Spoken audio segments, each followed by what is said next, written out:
Happy Tuesday! Today I'm going to talk about how to choose sides for a workshop.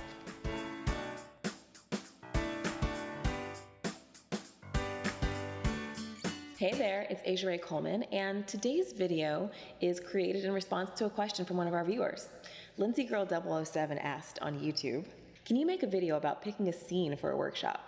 For example, if we're doing a workshop and it doesn't specify which sides to use, should we use co-starred sides since that's most likely what we'll be called in for? Or is it okay to pick a longer scene? Thank you so much, Lindsay Girl 007, for asking this question because it is a really great one, and I'm sure other actors out there are wondering the exact same thing. And I have some very specific advice for you on this, so listen up. The first thing I want you to focus on is the fact that a workshop is not an audition. It is an educational opportunity and an opportunity to build a relationship with the person you're meeting in the workshop. So for that reason, I wouldn't pick a co-star scene because there really isn't that much opportunity for you to do something that's going to get you some good feedback. I would pick a longer scene. So that's to answer your question in a really short little nutshell. There are two things I want you to think about when you're choosing a scene for a workshop. I want you to A, choose a piece that you can get some really meaningful feedback on, something that the casting director can really help you improve. And the second thing is I want you to choose a piece that's really going to show you in your casting and allow you to display your acting ability with this person that you want to build a relationship with. So I think those are the two key elements in any scene you choose. Now, a lot of workshop studios or casting directors will give you some pretty good guidelines when choosing a workshop scene.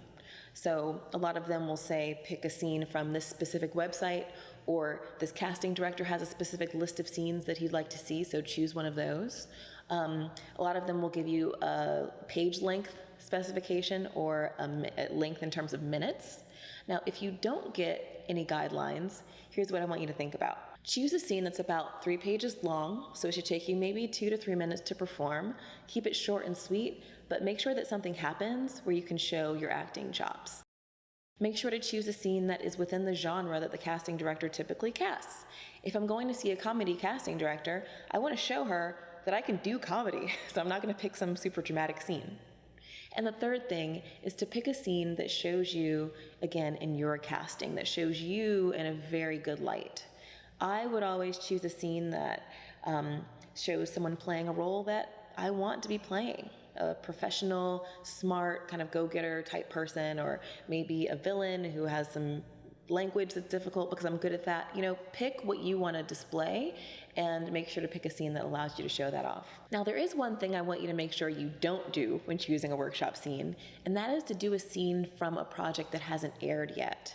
Never go on to Showfax or another audition sides website and choose a scene from a project that's currently casting or currently in production.